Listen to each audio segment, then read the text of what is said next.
How did you solve the paper? First round में almost knowledge और logic वाले सारे कर देता हूँ, जो बाद में बचते हैं अरे 20-25 उनको सेकंड राउंड में करता हूँ, पर मैं कोशिश करता हूँ कि सारे 100 अटेम्प्ट कर दूँ। स्मार्ट प्रिपरेशन वो हम कैसे कर सकते हैं इस एग्जाम के लिए? प्री में आप कितना भी पढ़ लीजिए, आपको 30-35 हज़ार क्वेश्चन आएगा ही नहीं। इंटरव्यू में बहुत सारे मिथ्स हैं, बहुत सारी रील्स चलती हैं, तो इन योर केस आपसे कोई ऐसा कुछ ऑकवर्ड सा कुछ सवाल पूछा गया अभी तक? पिछले साल पूछा था कि एक कॉन्ट्रैक्टर आपके पास एक ब्रीफ केस में 1 करोड़ लेके आता है और बोलता है कि मेरी फाइल जल्दी से पास करवा दो, तो इस प्रोसेस में क्या है, तो डिफरेंस बनेगा आप कैसे लिखते हैं, उसके लिए आप माइंड मॉड्यूलेट कर सकते हैं अपना।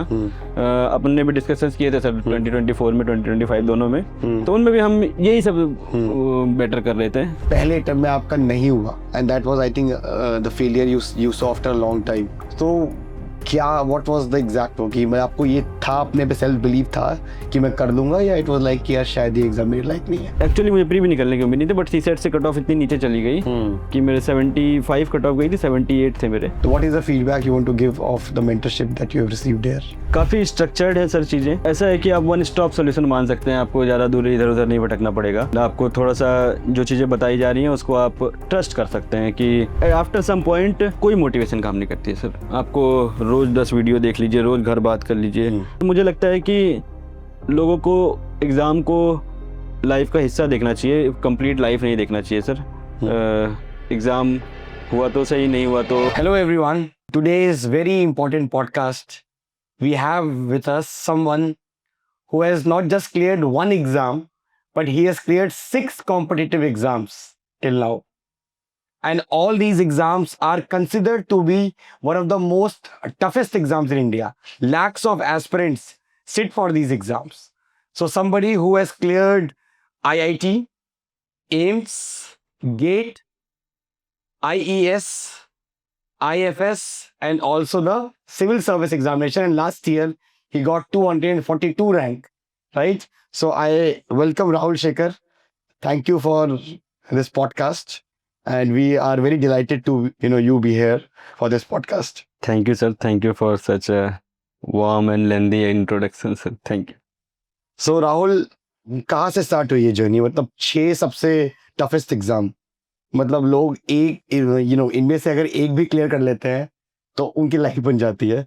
तुमने 6 एग्जाम क्लियर करे, तो कहाँ से स्टार्ट हुई? Like when you were in school, तो क्या था फिर दिमाग में तुम्हारे उस समय? सर मीन्स पहले तो जब मैं स्कूल से 11th-12th के बाद मैंने IIT JEE के लिए फोकस था मेरा, बट सिंस मेरे पास PCM भी था और एम्स में भी फिजिक्स केमिस्ट्री आती थी, तो और 12th में बायो मेरी ठीक थी, रादर मैथ्स से मुझे ज़्यादा अच्छी लगती थी, बट स्टिल मैथ्स के साथ गया मैं, तो हो गया, मीन्स मैनेज हो गया था। बट IIT के बाद थोड़ा सा मेरा कॉन्फिडेंस लेवल डाउन था, तो इसलिए मैंने सोचा कि let us take step by step. तो मैंने पहले गेट और इंजीनियरिंग अपने सब्जेक्ट को स्ट्रेंथन किया, उससे मुझे यहाँ के ऑप्शनल में भी, फॉरेस्ट में भी, सिविल में भी, सिविल सर्विसेज में भी, दोनों में मुझे हेल्प मिली, तो स्टेप बाय स्टेप सर बनता है। तो स्कूलिंग कहाँ से हुई थी आपकी? सर मेरी स्कूलिंग सैनिक स्कूल घोड़ाखाल नैनीताल से हुई थी। तो सैनिक स्कूल जो होता है वो मतलब कैसे डिफरेंट होता है नॉर्मल स्कूल से? लाइक वहाँ पे कुछ आर्मी ट्रेनिंग भी होती है, like what exactly is the concept of Sainik school? Sir not per se army training, but yes public schools ही हैं, लेकिन करिकुलम इस वे से डिज़ाइंड है कि आप फिज़िकल एजुकेशन एंड NDA की प्रिपरेशन पे बहुत ज़्यादा फोकस होता है। तो 11th-12th में आप NDA के लिए, और यस सर, तो पूरी तरह उसी तरह से मॉडल्ड है। वहाँ के जो एडमिनिस्ट्रेशन होता है वो भी डिफेंस, मिनिस्ट्री ऑफ डिफेंस के अंदर होता है, तो माइंडसेट वैसा बन जाता है सर। तो अगर हम बात करें तो आप कितने साल थे सैनिक स्कूल में? Sir 7 years. 7 ईयर्स। तो क्या आपको लगता है, क्या आपका एक्सपीरियंस था वहाँ पे? Like how did it shape your personality? Yes sir, definitely सैनिक स्कूल जो है वो अभी तक मतलब मेरे अंदर है, मुझे जो लगता है कि in ways like very structured thinking process, या सेल्फ डिसिप्लिन, मीन्स जब आपको कोई नहीं देख रहा है, या फिर सर बहुत इंपॉर्टेंट चीज़ होती है कि सर एक फ्रेटर्निटी बन जाती है, आप नए दोस्त बनाना या व्यवहारिक तरह से बातचीत कर पाना, ये सब चीज़ें मुझे लगता है कि अभी तक साथ हैं सर। अच्छा, फिर आप IIT पहुंचे, IIT कानपुर, राइट? वहाँ पे आपने मैकेनिकल इंजीनियरिंग की तैयारी करी। तो IIT की अगर हम बात करें, IIT कानपुर या फिर जो ओल्ड IITs हैं, तो वहाँ पे लाइफ कैसी रहती है? लाइक कितना टफ शेड्यूल रहता है? IIT मेरे हिसाब से sir it is means IIT Kanpur particularly बहुत ही लिबरल कैंपस है, बट प्रेशर इस वे में है कि आपके ऊपर फोर्स्ड प्रेशर नहीं है, आपकी इच्छा है फेल होने की तो आप हो जाइए, ठीक है, लेकिन करिकुलम टफ है और मीन्स अटेंडेंस मोस्टली वॉलेंटरी होती है, तो आपके ऊपर है कि आप कितना लर्न करना चाहते हैं। And exposure to means different sectors for job, या फिर exposure at the club level, at the sports level या आर्ट, सभी चीज़ का एक्सपोजर बहुत अच्छा है। But you have to temper yourself कि आप कितना कंज्यूम कर सकते हैं सर। ठीक है, तो अब आईटी के बाद मोस्टली लोग जॉब का देखते हैं प्राइवेट सेक्टर में, आई थिंक वहाँ पे प्लेसमेंट की भी ऐसे कोई कमी नहीं होती है। So when did you decided that you want to go for the government setup?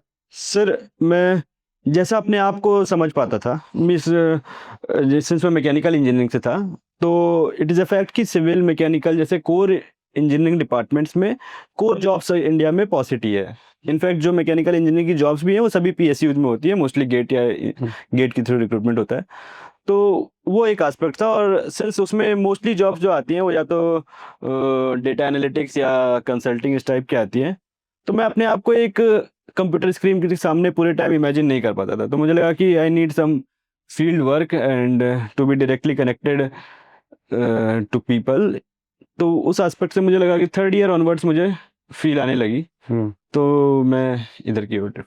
अच्छा, तो उसके बाद आपने फिर गेट और आईईएस दिया, राइट? यस आईईएस में आपकी 3rd रैंक थी ऑल इंडिया, राइट? यस। तो आईईएस की अगर हम बात करें तो like what is the exam cycle, कैसे रहता है उसमें, और कितना अलाइनमेंट है विद यूपीएससी सीएससी प्रिपरेशन, अगर कोई एस्पिरेंट दोनों को एक साथ प्रिपेयर करना चाहे तो? उसका साइकिल भी ऑलमोस्ट सेम है सर, प्री मेंस इंटरव्यू, बस उसमें एक डिफरेंस है बहुत मेजर कि प्री के मार्क्स काउंट होते हैं फाइनल रिजल्ट में, विच इज़ सिग्निफिकेंट। 1300 में से 500 मार्क्स का प्री है। एंड अगर मैं सर, जैसा आपका दूसरा पार्ट ऑफ द क्वेश्चन था, अगर मैं खुद को पीछे देखूं तो मैं चाहता कि मैं दोनों की प्रिपरेशन एक साथ करता। That would have saved me some time for civil services, because engineering यहाँ पर ऑप्शनल है, एंड इंजीनियरिंग ऑप्शनल्स या फिर मैथमेटिक्स जो भी इस नेचर के ऑप्शनल्स हैं, they are high risk high reward game. अगर आपका अच्छा है तो आपको बिना रिवाइज किए ही मीन्स आप प्री और मेंस के बीच में 10% टाइम भी ऑप्शनल को देंगे तो भी उतने ही मार्क्स आएंगे if you are strong in that. तो मैं 2019 में जब मैं ग्रेजुएट हुआ या 6 महीने पहले से, तो उस समय से दोनों को साथ ले सकता। तो थर्ड की जगह वहाँ पर एट वर्स्ट 10th आ जाती, 15th आ जाती, 20th आ जाती, जैसा भी होता, डिपार्टमेंट अलग हो सकता था। बट यहाँ पर मैं थोड़ा सा और स्मार्टर अप्रोच हो सकता था। बट ठीक है सर, उस समय जो इन्फॉर्मेशन सेट अवेलेबल था उस हिसाब से। ठीक है, तो आईएएस में उसके बाद you join the CPWD, right? Yes sir. तो how is the experience in this service? Like आपको ऑलमोस्ट कितने 3 साल हो गए? Yes sir. तो यहाँ पे आपका एक्सपीरियंस कैसा रहा है अभी तक? Yes sir, CPWD is definitely means top engineering work है गवर्नमेंट सेटअप में। एंड मेरा एक्सपीरियंस काफ़ी अच्छा था सर। 1 साल की ट्रेनिंग थी, उसके बाद मैं जो गवर्नमेंट ऑफ इंडिया का या सीपीडब्ल्यूडी का एटलीस्ट फ्लैगशिप प्रोजेक्ट है सेंट्रल विस्टा, वहाँ पोस्टेड था। तो वहाँ पर sir project management at a very fast pace, in जैसा हमको उम्मीद होती है कि गवर्नमेंट है स्लो चल रहा होगा, लेकिन ऐसा नहीं है सर। बहुत तेज़ी से चीज़ें हो रही हैं and at very high levels monitoring होती है। तो और टेक्निकल एस्पेक्ट तो हैं sir, but project management aspect और यस सर, वो चीज़ सीखने को मिली सर। अच्छा, तो अब आपके parents I think academics line में है, आपके फादर शायद प्रोफेसर हैं यस, पंतनगर यूनिवर्सिटी में, जो कि इंडिया की एक सबसे पुरानी यूनिवर्सिटी में से एक है। तो he is from agriculture background, right? Agriculture scientist. Yes sir. तो सीएससी का मन कहाँ से है? लाइक आपके कोई लाइक फैमिली बैकग्राउंड में था या आपने किसी को देखा था? How did you know decided to appear for CSC exam? First exposure अगर मैं बताऊं तो सर, फैमिली बिहार से हैं, हम माइग्रेट किए थे, एंड एवरीवन वेन्स में है सर कि दैट इज द जॉब जो सॉर्ट ऑफ थिंग। लेकिन वो सर टाइम के साथ फेड हो जाता है। ऑब्जेक्टिव पैरामीटर्स पे भी अगर मैं देखूं तो सर, जब मैं कॉलेज गया, चीज़ें इंटरनेट पे की देखा या तो यही समझ आता है कि the kind of work exposure, the kind of growth in career and the inevitability to the system जो है वो पब्लिक सर्विसेज में सबसे ज़्यादा सिविल सर्विसेज में ही है। तो उस वजह से इंक्लिनेशन बढ़ता गया। लेकिन आपने एक चीज़ अच्छी करी कि आपने मतलब सीएससी में अपीयर होने से पहले आपने एक प्लान भी पहले एक रेडी कर रखा था कि आप ऑलरेडी आईईएस में थे। राइट, तो ये एक चॉइस थी या फिर आप आईएएस में आने के बाद आपका मन हुआ था? नहीं सर, मेरा सॉर्ट ऑफ दोनों था सर। मैं पहले सिविल सर्विसेज करना चाहता था, बट मैं कॉलेज में जनरल सेक्रेटरी बना, मैं इलेक्शन कॉन्टेस्ट किया और एक्स्ट्रा करिक्स में ज़्यादा इन्वॉल्व हो गया, तो मैं बैकलॉग वगैरह हो गया सर। तो मेरा कॉन्फिडेंस थोड़ा सा नीचे चला गया। तो मैंने सोचा कि उस समय जैसा जो इन्फॉर्मेशन या जो भी चीज़ें पता थी, उस हिसाब से civil services was too tough to scale, and definitely अभी भी होगा। तो उस वजह से मैंने सोचा कि let us take step by step. अगर मीन्स ऐसे एग्जांपल्स बहुत होते हैं कि सर किसी ने इतने साल किया नहीं हुआ, तो उनके डर के कारण मैंने स्टेप बाय स्टेप लिया, एंड प्लान तो था सर। मतलब आपने जब आपके बैकलॉग्स आए होंगे तो आपको सबसे पहले ये लगा होगा कि पहले जो मेरा कोर सब्जेक्ट है, let me prove my worth in that, yes sir, definitely. कि I don't deserve a backlog, I can do better than this, right? Yes sir. अच्छा, एंड उसके बाद from those backlogs you got AI rank 3। ठीक है, CSC की आपने start कब करी प्रिपरेशन? सर मई 2022। अच्छा, एंड फर्स्ट अटेम्प्ट में क्या रहा था आपका? सर 2023 में मैं इंटरव्यू तक गया था, 2024 में सिलेक्शन हुआ, 2025 में हुआ। ठीक है, तो पहले अटेम्प्ट की अगर हम बात करें तो इनिशियल अगर कोई एस्पिरेंट है जो कि स्टार्ट करने वाला है, लाइक फर्स्ट 3 मंथ्स क्या होनी चाहिए, like what should be the strategy for the first 3 months? Sir सबसे पहले तो आपको, मुझे लगता है कि क्लैरिटी इन थॉट चाहिए थोड़ा सा। जो मुझे ओवरऑल समझ आया सर, हम लोग पढ़ते बहुत ज़्यादा हैं और सोचते बहुत कम है। तो वो चीज़ आप कौन से रिसोर्सेज रिफ़र करने वाले हैं, आप जैसे सबसे पहले ऑफ कोर्स जीएस से स्टार्ट करना चाहिए, आप जो सबसे कोर कॉमन सब्जेक्ट्स हैं। ऐसा नहीं कि आप सीधे ऑप्शनल पे चले जाए, थोड़ा सा जीएस पढ़ने के बाद समझ आता है कि हाँ मुझे सोसाइटी ज़्यादा समझ आ रही है, तो let I can go for sociology, या फिर मुझे पॉलिटी ज़्यादा अच्छी लग रही है, तो वो तो शुरू में आप जीएस से स्टार्ट कीजिए। बहुत एम्बिशियस नहीं, टाइम अपना मतलब इमोशंस कंट्रोल करके स्टेप बाय स्टेप, क्योंकि आप आज के दिन एग्जाम नहीं निकाल सकते, क्योंकि आज एग्जाम ही नहीं हो रहा है। आज के दिन आप सिर्फ आज का काम कर सकते हैं। तो step by step weekly goals बना करके वो हैबिट बिल्ड करनी चाहिए कि इस चीज़ हैबिट को मैं over the 5 years, over the 2 years में कंटिन्यू कर सकता हूँ। तो उन हिसाब से चलना चाहिए। ये एक बहुत अच्छी बात करी आपने कि वीकली गोल्स होने चाहिए, क्योंकि हम जब स्टार्ट करते हैं तैयारी करना तो एग्ज़ाम 1 साल बाद होता है। और 1 साल बाद जो है हमारा मेन टारगेट है, लेकिन हमें तो अपने आप को मोटिवेटेड रखना है। और वो मोटिवेशन और वो किक तभी आएगी जब हम वीकली लेवल पे एक टारगेट रखें कि भाई इस वीक हमारा ये टारगेट है, और उस टारगेट को अचीव करने के लिए हम ट्राई करें कि अपना बेस्ट दें। तो अब आप तो आई थिंक वर्किंग प्रोफेशनल थे साथ में, राइट? तो बीइंग अ वर्किंग प्रोफेशनल कैसे आप टाइम निकाल पाते थे सीएससी प्रिपरेशन के लिए? सर डेफिनेटली मार्जिनली टफर हो जाता है। सर मैंने कुछ फंडामेंटल्स पे हमेशा बिलीव किया। एक तो थोड़ा सा मेरे लिए ये पार्ट इजी था कि मेरा ऑप्शनल प्रिपेयर था to that extent, and secondly joining और सिलेक्शन, इंजीनियरिंग सर्विसेज सिलेक्शन के बीच में करीब 6-7 मंथ से, तो मैंने उसमें जीएस कंप्लीट कर लिया था। उससे एक बाद सर टाइम निकालने के लिए आपको बहुत कंजूस होना पड़ेगा कि कहाँ कहाँ बच सकता है। कि मैं मान लीजिए अगर मेरी ट्रेनिंग में लेक्चर चल रहा है तो मैं वहाँ पर पढ़ नहीं सकता, लेकिन सॉल्यूशन जरूर देख सकता हूँ टेस्ट का। तो मैंने शाम को टेस्ट दे लिया, दिन में सॉल्यूशन देख लिया क्लास में बैठे बैठे। इस टाइप के माइनर ट्रिक्स। और सिर्फ आपको टाइम ही नहीं, आपको फोकस भी मैनेज करना पड़ेगा, एनर्जी भी मैनेज करनी पड़ेगी। टाइम मतलब 6 घंटा बैठ के आउटपुट 2 घंटे का है तो दैट इज ऑल्सो, तो उस हिसाब से आपको बहुत कंसंट्रेटेड फोकस्ड रहना पड़ेगा। एंड यस, एक चीज में बिलीव करना पड़ेगा कि क्या चीज हाई आरओआई है। अगर आपके लिए कहीं नोट्स बन सकते हैं तो आप नोट्स मत बनाइए। से फॉर एग्जांपल माइंड मैप्स या इस टाइप की चीजें हैं, तो वो चीज आप खुद से बनाने लगेंगे तो इट्स एंडलेस प्रोसेस। तो आप वो चीजें जो चीजें बोरो कर सकते हैं वो कर लीजिए। मेंटरशिप का बेनिफिट होता है सर, नहीं तो पूरा रीइन्वेंशन ऑफ द व्हील आप खुद करते रहेंगे तो that is again time taking process. तो मुझे लगा कि कुछ स्मार्ट स्टेप्स एंड कंसंट्रेटेड पढ़ाई से। आई थिंक एक रूल होता है ना, 80% जो क्वेश्चन है वो 20% टीम्स से आते हैं। Yes sir, definitely. और आई थिंक ये अगर कोई वर्किंग एस्पिरेंट है उसके तो बहुत ज़्यादा इंपॉर्टेंट है, बिकॉज डेफिनेटली आप एवरीथिंग।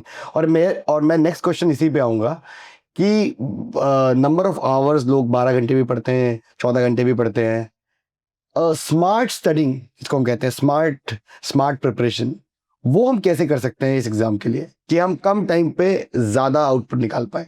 Yes sir.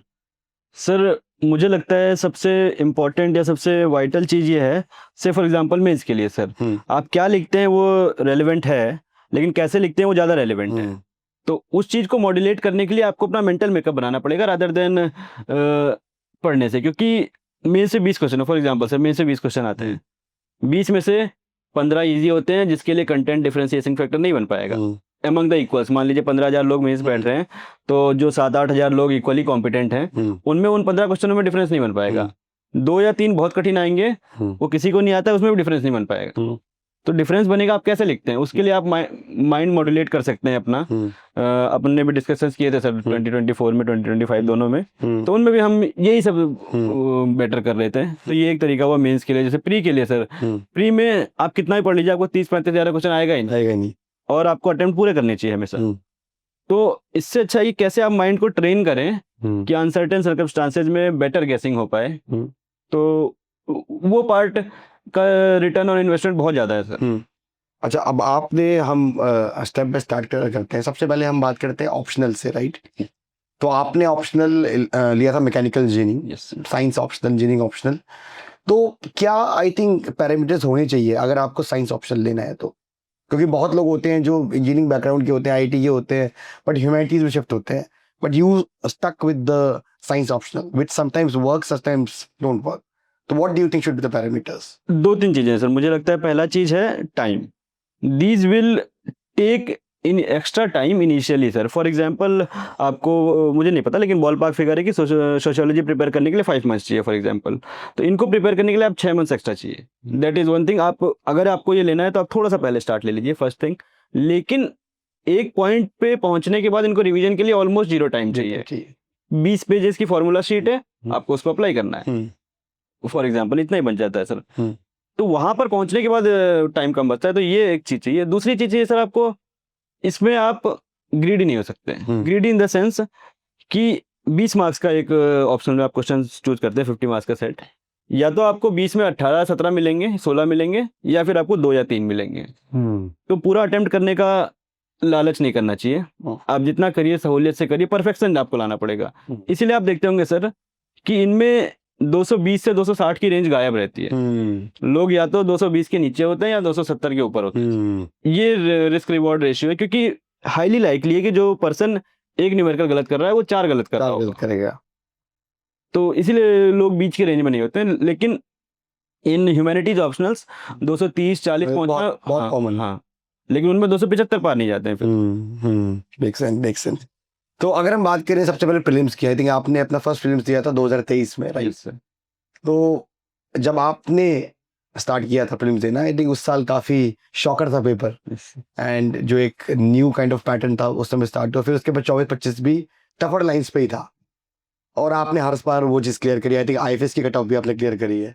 तो what was your approach for GS one, like prelims को कैसे हैंडल करना है? What was your strategy? जैसा कि थोड़ा बहुत हमने डिस्कस किया, मेरी स्ट्रेटजी ये थी सर, और जो अब और रिफाइन हो गई है, ये कि get very very thorough with your concepts. आपके नोट्स में ऑलमोस्ट सब कुछ है, उसको टर्म बाय टर्म आप क्लियर कर लीजिए।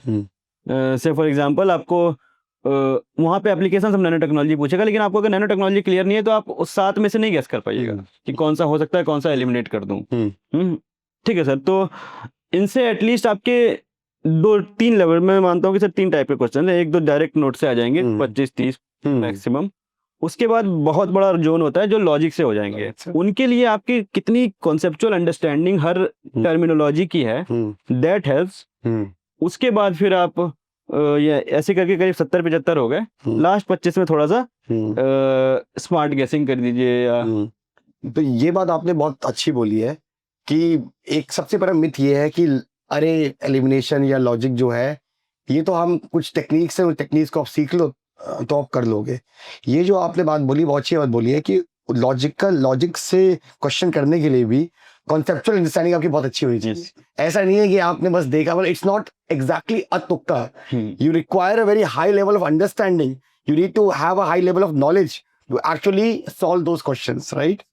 तो अगर हम बात करें कुछ जैसे होता है शॉर्ट फैक्ट्स की या फिर शॉर्ट नोट्स की, या फिर काइंड ऑफ फैक्ट शीट्स की, तो वो आपने कुछ बनाई थी क्या उसमें, जैसे कि लास्ट मिनट रिवीजन के लिए? ये सर वो उनके लिए जैसे मिनरलोजी वाले आते हैं कि ये मिनरल डीआरसी में पाया जाता है, ये साउथ अफ्रीका में, वो वाली चीज़ें बन जाती है। और मॉडर्न हिस्ट्री में कुछ बन जाती है, बुक्स एंड ऑथर्स, उस हद तक बनाई है। लेकिन फिर उससे बहुत ज़्यादा नहीं बनाई थी मैंने। कुछ कुछ चीज़ें मैंने रिसोर्सेज बाकी जगह से मतलब जो अवेलेबल थी वो यूज़ किए। लेकिन हाँ, वो ब्रॉडली जैसे 4 सब्जेक्ट मुझे लगता है सर जो सब्जेक्ट सिलेक्शन डिटरमाइन कर देते हैं, geography, polity, economics and science and tech, जिनमें कॉन्सेप्चुअल क्वेश्चन आते हैं। आप इन चारों में आप बड़ी इजली 70, 75, 80 पार कर सकते हैं। और हिस्ट्री और एनवायरनमेंट में मुझे लगता है कि we are at the mercy of the examiner. वो जितना चाहेगा कि तुम्हें इन 25 क्वेश्चनों में से 5 ही आए तो 5 ही आएंगे। बिल्कुल बिल्कुल। इनफैक्ट आर्ट एंड कल्चर के जैसे क्वेश्चंस आ रहे हैं, तो वो कोई बेसिक बुक्स में तो है नहीं, तो वो तो इनफैक्ट वही है।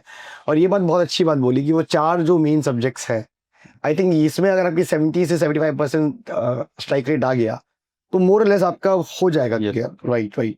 तो जो हमने वो बात करी थी 80/20 रूल की, तो उसमें एक बहुत इंपॉर्टेंट फैक्टर है कि जो 4 सब्जेक्ट्स हैं, it's very important that you master that, because इनमें अगर आप देखोगे राहुल तो क्वेश्चंस भी बहुत चेंज नहीं हुए। मतलब पॉलिटी में अभी भी मैक्सिमम क्वेश्चन लक्ष्मीकांत से ही आ रहे हैं, तो और या फिर इकोनॉमिक्स में भी बहुत सारे क्वेश्चन सॉल्वेबल ही आ रहे हैं।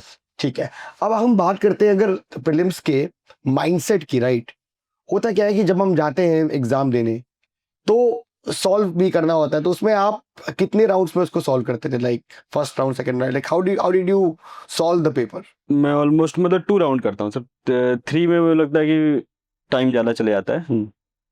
फर्स्ट राउंड में ऑलमोस्ट नॉलेज और लॉजिक वाले सारे कर देता हूँ। जो बाद में बचते हैं अरे 20-25, उनको सेकंड राउंड में करता हूँ। पर मैं कोशिश करता हूँ कि सारे 100 अटेम्प्ट कर दूँ, क्योंकि मैथमेटिकली भी सपोर्टेड है सर। अगर मैं 4 में से 3 सही होंगे, 3 गलत होंगे, 1 सही, फिर भी नेट 0 बनेगा। बट इतने साल पढ़ाई की है तो 25% ज़्यादा चांस है मेरा सही होने का, तो सारे अटेम्प्ट कर देता हूँ 2 राउंड में। एंड मोस्ट इंपॉर्टेंट थिंग है वहाँ पर पैनिक नहीं करना है। पैनिक होते ही प्रीलिम्स मतलब फ्यूचर्स एंड ऑप्शंस की तरह स्टॉक आपका ऊपर नीचे होगा। तो वहाँ पर काम रहना है, अपने नॉलेज पे या अपने पढ़ाई पे ट्रस्ट करना है सर। अच्छा, आपका स्कोर क्या था प्रीलिम्स में लास्ट ईयर? सर 105 के राउंड था, which is around 18 marks up, ये above the cut off, right? Yes. अच्छा, अब आते हैं हम 2 चीज़ों पे। पहली चीज़ तो जो MCQ टेस्ट है, और दूसरी चीज़ PYQ। तो कितने टेस्ट सॉल्व करने चाहिए एक एवरेज एस्पिरेंट को? सर जब मैं शुरू के अटेम्प्ट में था 23 में और 24 में भी, तो मैं ज़्यादा टेस्ट देता था। तो जैसे सर कोई फुल टाइम प्रिपरेशन कर रहा है तो लास्ट के जिससे फॉर एग्जांपल 1 मार्च से या 10 मार्च से लेकर के 10 मई तक रोज एक टेस्ट दे लेना चाहिए। उसके बाद लास्ट के 15 दिन PYQ करने चाहिए, भले आपने पहले कर रखे हैं। बिकॉज जो कोचिंग टेस्ट सीरीज हैं उनकी फिलॉसफी है कि से for example toughness level 0 to 100 होता है, तो उनके सारे क्वेश्चन 50 to 80 होते हैं, 50 to 90 होंगे। लेकिन यूपीएससी में 0 भी आएंगे, 90 भी आएंगे, 100 भी आएंगे। और वहां पे एग्जामिनर की माइंडसेट पढ़ने के लिए, उस सिंक में आने के लिए जो डिफरेंस होता है, तो आप लास्ट के 10 दिन आप PYQ लगा लीजिए, मार्क्स के इंडिपेंडेंट, बस उसके लैंग्वेज को, उसके टच को लेने के लिए। जिससे फॉर एग्जांपल बहुत ही सिंपल चीज है सर, जो स्टेटमेंट बहुत रोजी सा होगा वो हमेशा सही होगा, because that is copied from a book. या फिर उसके बाद रोजी स्टेटमेंट के बीच में उन्होंने ऑल्दो लगा दिया, बट लगा दिया, तो they are trying to tweak it, वहां से गलत हो जाता है। तो इन चीजों को समझने के लिए लास्ट के दिनों में वो करना है। नहीं, बहुत बहुत अच्छी बात बोली आपने कि भाई आपको जब आपको लैंग्वेज देखते हो तो आपको बहुत सारे वहां से हिंट मिलते हैं कि यूपीएससी कहाँ पे ट्रैप रखता है, यूपीएससी कहाँ पे वो एक्सट्रीम वर्ड्स यूज करता है। तो you know all these things are important. और आई थिंक जो आपने भी बोला कि लास्ट 2 महीना रोज एक मॉक करना चाहिए, बिकॉज अल्टीमेटली जितना आप सॉल्व करोगे उतना आप एप्लीकेशन सीखोगे। और I think application is very important to clear prelims. Last हम आते हैं CSAT पे।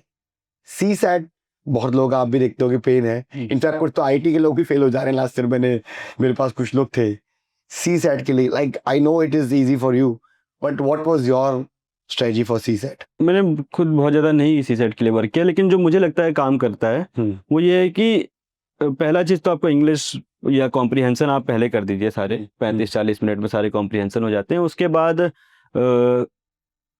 आपको ये प्रैक्टिस में सीखना है कि आप कैसे 30 सेकंड में डिसाइड कर लें कि ये क्वेश्चन करना है या नहीं करना है। अगर आप उस क्वेश्चन में 3 मिनट इन्वेस्ट करने के बाद सोचेंगे कि ये उसके बाद आप 3 की जगह 6 लीजिएगा, उस क्वेश्चन को भी गलत कीजिएगा, अगला वाला भी आप गलत कीजिएगा पैनिक में। तो कब निकलना है, और जब आप प्रिपेयर कर रहे हैं तो सारे टॉपिक्स कठिन नहीं है रीजनिंग और मैथ्स में। जैसे सिलोलॉजी है, चाहे बहुत सारे आपको वहाँ हो सकता है प्रोबेबिलिटी इजी लगे, किसी को कुछ इजी लगे, तो वो टॉपिक्स आइडेंटिफाई कर लीजिए।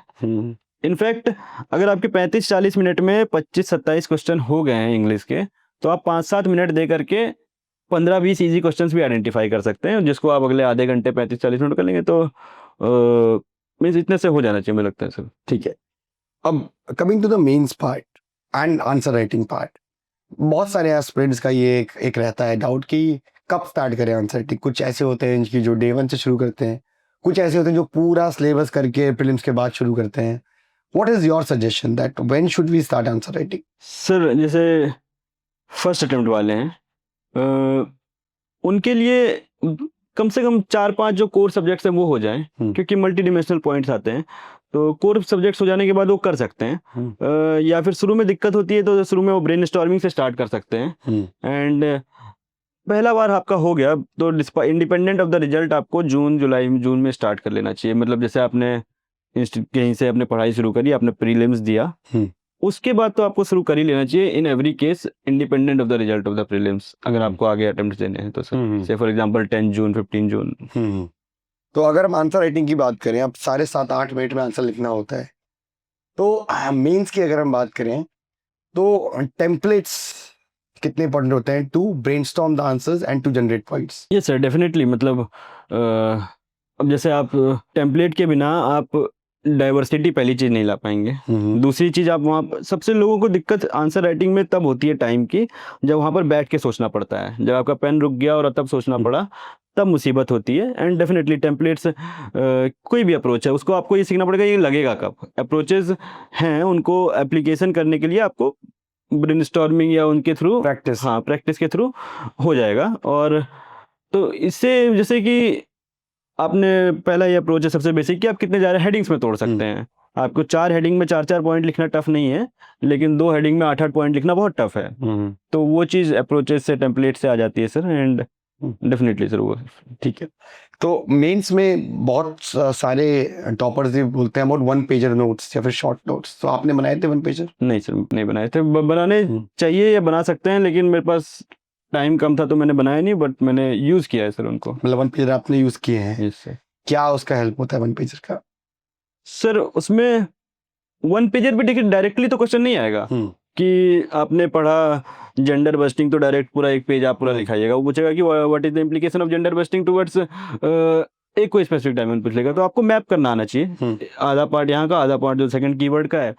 तो क्लैरिटी रहती है थोड़ा कि आप किन डायरेक्शंस पे सोच सकते हैं। एंड एग्जांपल सब कुछ एक जगह पे कोलेट हो जाता है, तो इजी रहता है रिवाइज करना। मतलब एज ए रिवीजन मटेरियल बहुत अच्छा है, क्योंकि आपको प्री और मेंस के बीच में से फॉर एग्जांपल 4 बार पूरा जीएस रिवाइज करना है, तो आप पूरा नोट्स करना टफ हो जाएगा। अगर हम बात करें इस पूरे प्रिपरेशन जर्नी की, आपको लगभग 3 साल से ज़्यादा हो गया है, और मेंटल स्ट्रेंथ एक बहुत इंपॉर्टेंट चीज़ होती है कि बहुत सारे एस्पिरेंट्स होते हैं जो एक टाइम के बाद थोड़े से दे बिकम इनकंसिस्टेंट।